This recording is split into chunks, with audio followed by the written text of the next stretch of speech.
Jason here from Off the Beaten Path. Now, one of the little jobs on the 76 that's been on the list to do is replacing and upgrading these side indicators. This one in particular has a clip which I think on that side there is broken.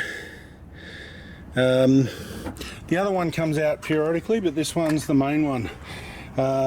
So yeah, we've got some Stedi LED upgrades to replace those.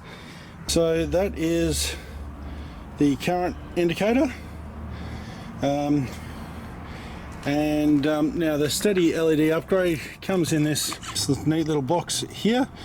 Would you believe that there's two indicator assemblies in that box?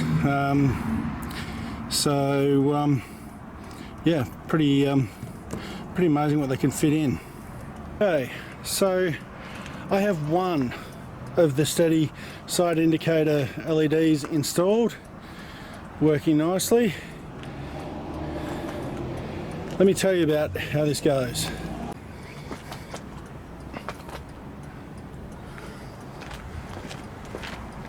Okay, so we got this thing installed. Can I just say, absolute prick of a job. This is the factory one. Now you can probably see there 4 little holes on the back, so the fitting that has the globe and everything in it slots onto that and then twists. The Stedi one is keyed to only fit a particular way. I could fit this factory one on and off in about 10 seconds.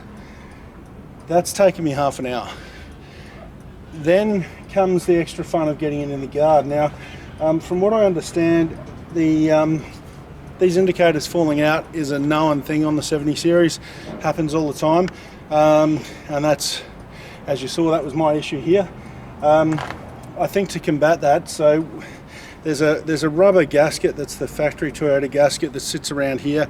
You reuse that on the Stedi indicators. They're the same shape as these factory ones, and Stedi also supply their own foam gasket that sits inside that in addition. So trying to get that to actually lock back into the panel was quite difficult. So yeah, look, I watched an install video from Stedi, and the guy did it in about 10 seconds, but I think there was about 6 or 8 cuts in that as well, which weren't necessarily apparent. So yes, I like the look of it. It works. Plugging it in is easy. The other thing to watch out is the new plug has wires that need to go down inside here, and jamming them when you're trying to fit it on is pretty easy to do. So anyway, let's see if we do the other side. Okay, so this is the Stedi assembly. Comes in the little box. This is the little foam gasket that Stedi gives you that sits on there after the factory one. This is the wire that plugs into the light, so let's get to that. Okay, so yeah, you lift this out, twist it to unlock it, pull it out. This whole thing comes out pretty easy. This is the rubber gasket that is glued in place slightly. Now I know why it's glued in place, because when you want to push the light back on, it wants to move when it's not glued in. So yeah, there's that. Now I did give this a little bit of a clean up. Yeah, this is the factory one, goes on the Stedi one, fits nicely. I'd say they're made from the same molds. Well, they made the Stedi one off a factory one. Anyway, that sits on there nicely, and there's a little lip just inside where the foam Stedi gasket is designed to sit.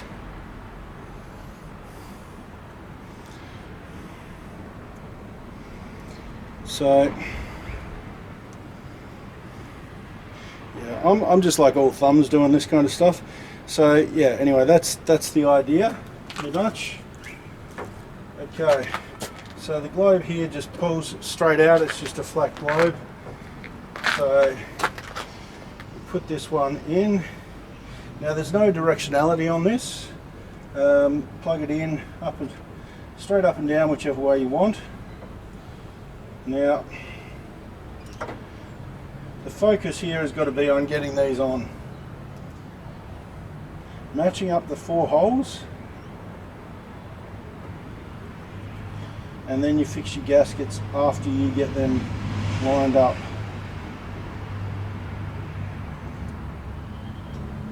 Later. As I said, these holes are not all the same size, neither are the tabs. The factory ones seem to go on and off in about 10 seconds. The Stedi ones, not so much. Later. See, as far as I can see, that is perfectly flat.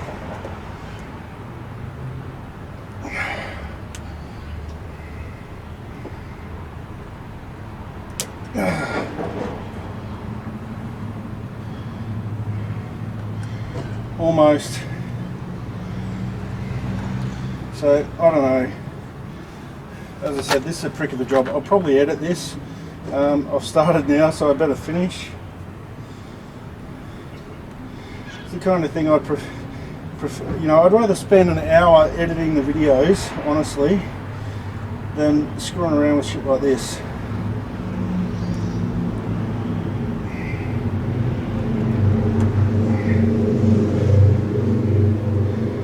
See, well, you guys can't, but I can see there's a flat seal there on that all the way around. It's like locked in, but it's so tight with the tabs that it doesn't want to turn and lock.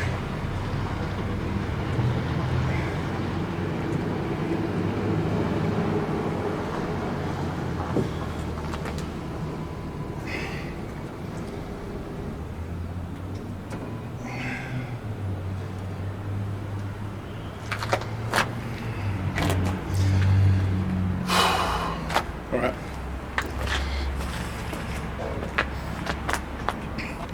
Still haven't got it on, just for shits and giggles. I'm going to show you how easy their factory one is to fit. That quickly, that easily, on and off. Fits on and off just like that. Stedi one, not so much.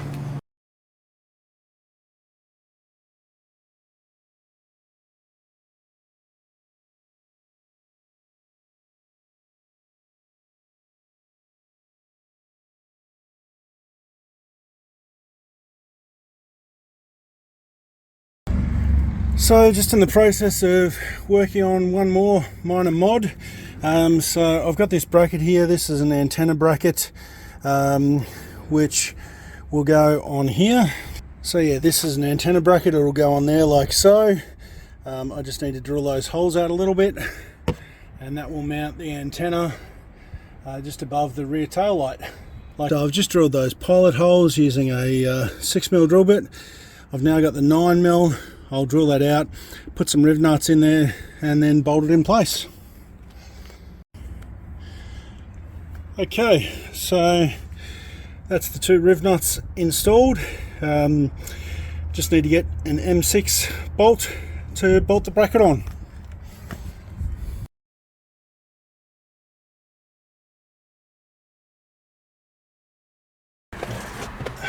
So this is the mod we're installing today. Courtesy of these guys. It's a cool looking sticker actually. So this is a 40mm I think I ended up going with, extension on the gear shift lever. So let's see how that works. Okay. That could be doing it up, logically. Yeah, this looks a lot more promising. Clockwise versus anti-clockwise. I was going to say, from everything I understand, these just screw off. There we go. So she's a pretty simple mod, this one. We screw on the extension.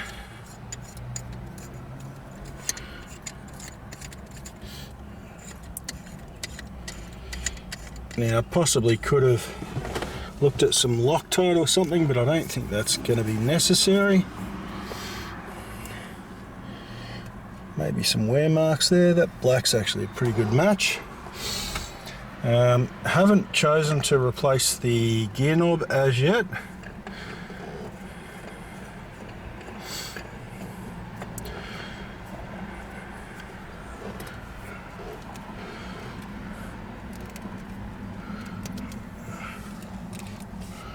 And that's probably about right.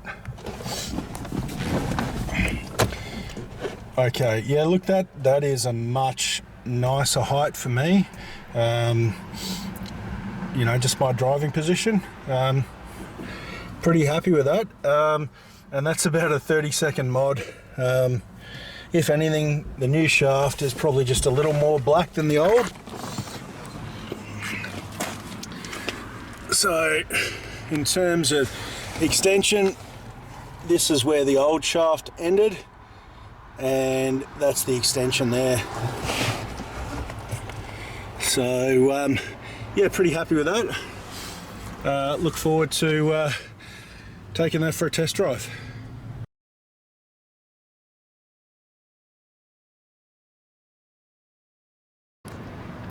So just having a last look inside the 76 while it's still fairly much stock. Kind of crazy to see a car with ashtrays. Yeah, the interior that is now mostly grey is going to end up mostly black. So we've got new floor mats to go in, we've got new door cards to go in with some speaker pods, we've got some seat covers for these seats. So that's going to look a fair bit different. Looking over into the driver's seat, we've on the right hand side there where the driving light switch is, we're going to switch panel to go in there, and also got a little console to go in there to give us another cup holder. So we'll have two cup holders. Got a head unit to go in, which will be replacing the factory head unit. Also will replace the HX2 as it's got a HX2 built into it. And yeah, new door cards on the front, yeah, going for a black look. Had thought about pulling out the dash and painting the dash black, but honestly that's probably just a little bit beyond my skill set and or patience. So what I found is when driving this, you don't notice the grey dash as much as I thought you would, because it tends to be in shadow. So yeah, thing I haven't pointed out is see this thing here, this is an old school brake controller, and those brackets are brilliantly located to slice the front of your legs. So yeah, that'll be going, and we'll put a Towpro in behind the dash and we'll gain back that little bit of leg room, which for me is important. Yeah, that's a feature. So these are the premium door trims that I got from Department of Interior. This panel, so this brown covering comes off, it's just a protective panel. So that sits on there, that's the speaker cover. So that is one of the probably back door trims by the look of it. So yeah, these just undo. They're Torx heads. So yeah, let's see how the speakers, so there's a little recess in there for the speakers to sit in. Let's see how they fit. Hopefully they do. So the speaker fits in there, which is good since it's a 6.5 inch speaker hole. With that little tweeter mounted in the center of the speaker, it is a little bit snug with the cover. So this is the back side, that's with the speaker mounted in there, so it fits pretty snug.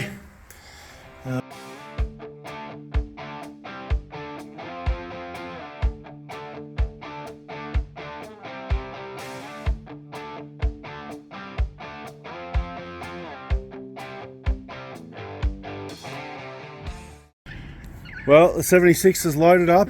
I bit the bullet getting the UHF and Towpro installed at the Autolex, so decided to get them to install the head unit and the visor. I've already got the door trims off for the new custom door trims to go in. They're going to look awesome, and so it's going to be a different car when I get it back. Yeah, no door trims on at the moment. Well, there it is, dropped off at Lavi Auto Alex. It's going to be a very different car when I get it back, which may be today or maybe tomorrow. Looking forward to it. These guys have done all my auto electrical work on the pads. They've been great. Spent a lot of time problem solving some of the electrical issues on the pads. So like all good businesses, they're always busy. But yeah, we've managed to fit in, so looking forward to it.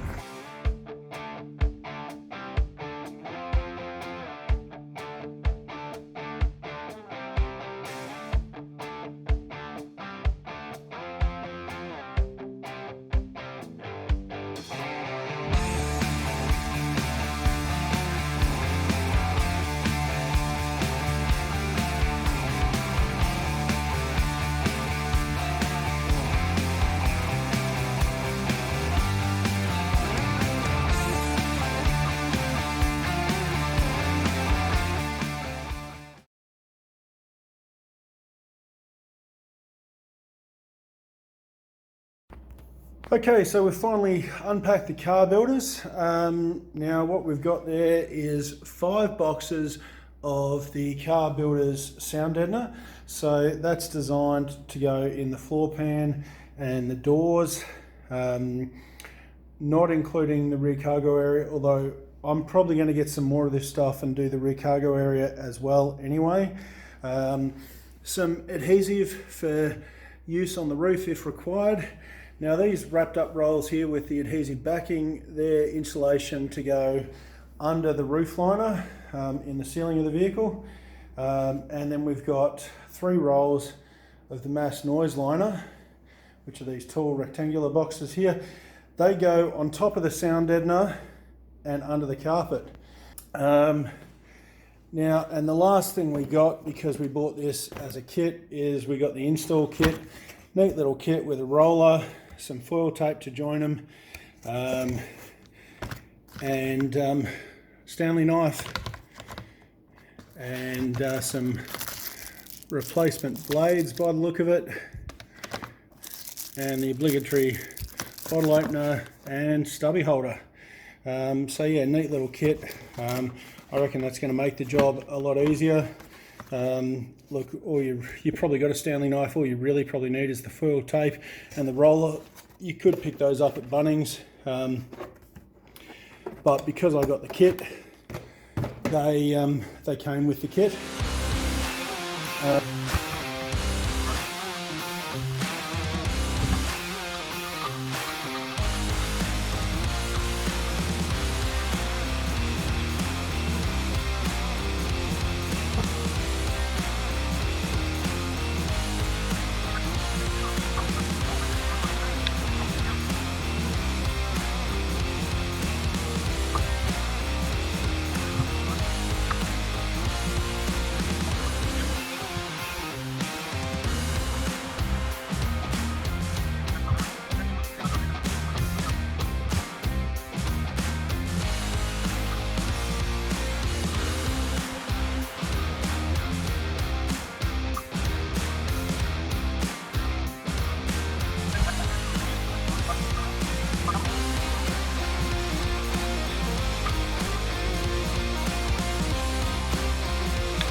So I haven't been filming too much of this while I've been doing it, but finally got all the seats out. I did take some footage yesterday when I was starting on the Carbuilders in the base here. Getting the front seats out was a bit of a mission. I need to give this a good clean up now. Some of the old underlay has sort of stuck to the sound deadening that's painted in here. Give this a good clean and then we'll get Carbuilders in. And if I'm driving anywhere tonight, I'm going to need to have that driver's seat back in. That's for sure. So, you know, I guess a certain amount of dirt and dust and everything under the carpet's to be expected for a car that's 11 years old. So, yeah, all right, let's get into that. There's a metal shield over that you need to take off to get the carpet out. Some of the carpet on this thing is tucked right up in under there. I just cut that to get that out. There's a few more bolts that are pretty hard to get at, and I'll just velcro that down if I have to. It wasn't that big a deal to me. I can poke the carpet under the boots there for the shift levers. Yeah, so that's all good. Okay, so bit of a solid afternoon, but stage one is now complete. Let's have a look from the other side. So look, not perfect, but I think it's going to make a hell of a difference, especially when I put the stage 2 dampening mat down on top. So yeah, I think that's going to be cool. One of the things you got to do is up in the corner there in the driver's footwell, not put anything where that footrest goes or you can't get it back on apparently. So yeah, doors and rear quarters were done before the trims went on, and that's the floor fully done now. So yeah, pretty happy with that. So the real advantage in getting the kit is I just found in one of the boxes here, yeah, they're all pre-cut. So this piece was loose. I wondered where it fitted, and yeah, that's already pre-cut with holes for the rear seat mounts. So you can see that's the third piece there. So in the other boxes we will have the other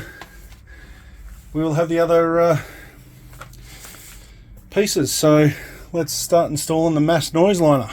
So yeah, these pieces are fitting really well. They're curling up a little bit on the edges here just because they've been rolled off for so long. I definitely recommend that if you're doing this, get these out of the boxes. They come in as soon as possible and lay them out flat. That way they'll sit in the car a lot better. It's a warm day though, so they'll get some heat into them and flatten out. You can see how good it fits up around the low range shifter there. Goes up and covers the whole tunnel, and yeah, you can see here they've lifted this area clear where the footrest goes. So yeah, pretty happy with that.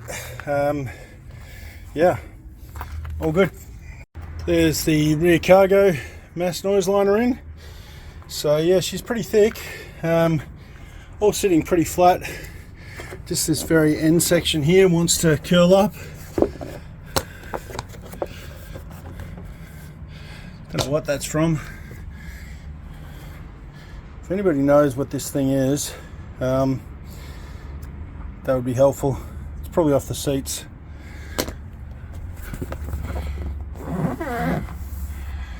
But yeah, look, that's going to lay flat. All right, a couple more to go.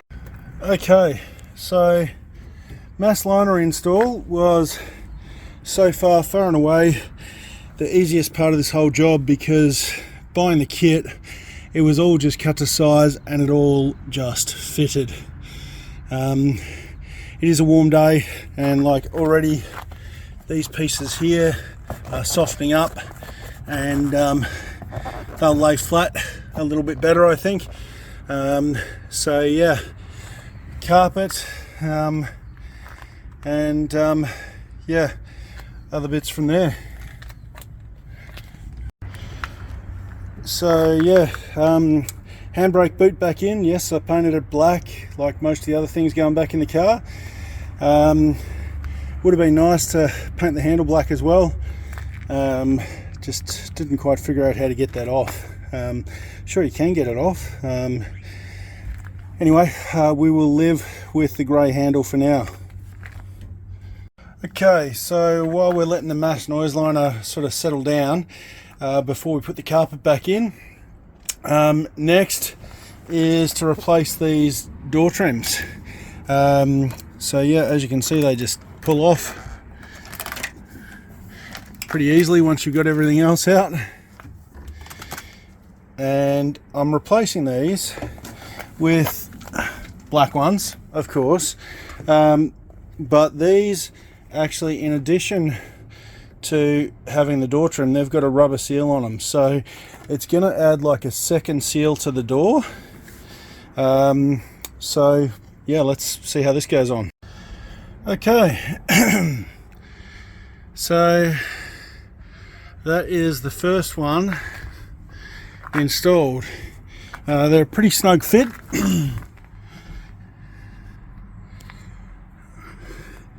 Getting them up over the trim here was a little tricky, but that's one of 4 done. Okay, so all 4 of the replacement door seals are in. Looks like that one over there I need to give a bit of a touch up in the corner. Rest of these are seated pretty good up into the corners.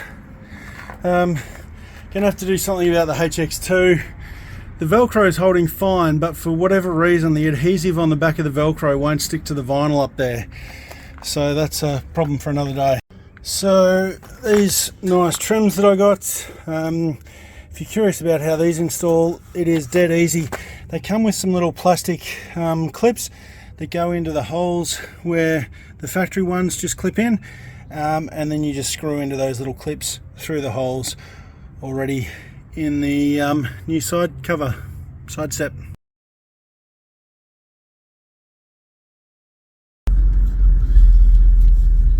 Okay guys, sorry for this sketchy footage. My hair's looking special as well. Pretty solid day today, putting in the last of the stage 2 soundproofing, and this is my first drive since I've put the stage 2 in, and already just at this low speed in this area here I can hear the difference. This is, yeah, it's made a huge difference already, just even at this low speed, in terms of how much noise is coming through. It's it really is chalk and cheese. I mean, obviously you can still hear the engine, but the road noise, wow, this is a complete pain in the ass to do, let me tell you. But I'm already happy at the time that I've spent doing it. This is, it's like a different car. It really is. It is like a different car. Just getting on the highway now, gonna see what it's like on the highway.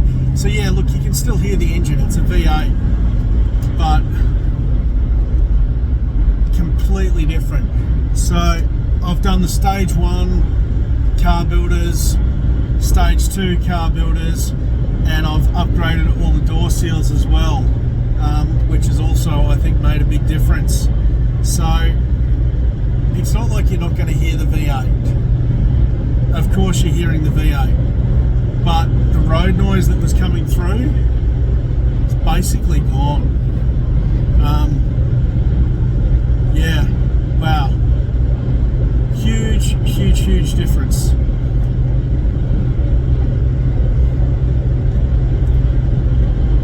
Yep, very happy.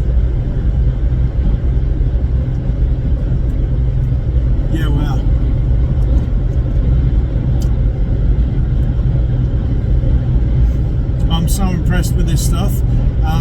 stage 1 is the adhesive rubber, you know, it's 2-3 mil thick. Stage 2 is then the mass loaded vinyl with the acoustic foam on the back of it. I suspect that's what's made the big difference. It really is like driving a different car. Yeah, wow. Just on a short run on the freeway anyway. Like, I literally just finished this today. Yeah, just thought I would record my first impressions. Crazy hair and everything. So anyway, I'll do a proper run through. I'm not quite finished, but I've nearly finished phase 1 of the 76 build, so that's pretty awesome. Yeah, really happy with this soundproofing. It's you know, I'll have to get Matt to come for a ride in this because he's got a 75 series. I think he did stage 1, but I don't think he did the stage 2 in that. And see what he thinks about the difference this has made. And of course, he's been driving 70 series Troopies for years, so yeah. But no, look, I'm really happy with this. It's not as quiet as the Pajero was. It was never going to be as quiet as the Pajero, but it's a darn sight quieter and nicer to drive than it was. That is for sure. So anyway, guys, you've probably seen enough of me, crazy hair and in this bad light, so I'll give you a full run through another time.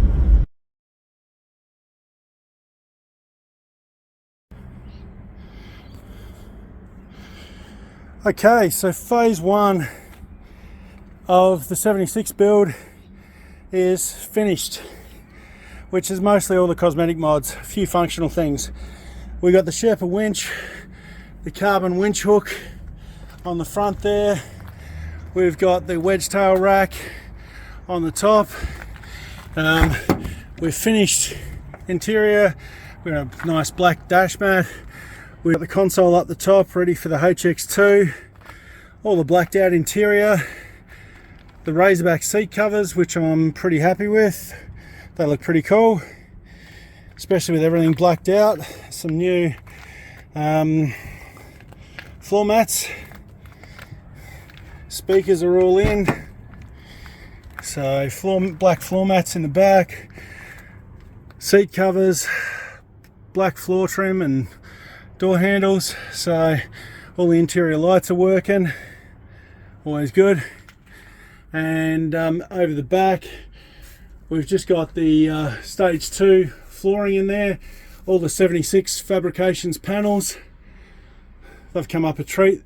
Really happy with those. We've got our 12 volt power in there. That's wired to an AGM under the bonnet. So we've got USB, Anderson and SIG plug power. So yeah, look, she's come together. I have to say, pulling everything out of this car and putting it all back together internally, it's a huge amount of work, and I'm not anxious to do it again, but really like the black interior.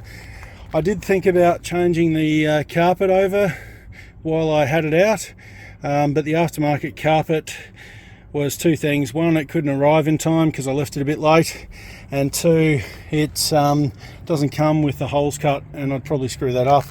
And yeah, we got the off the beaten path, nice shiny stainless steel sills in.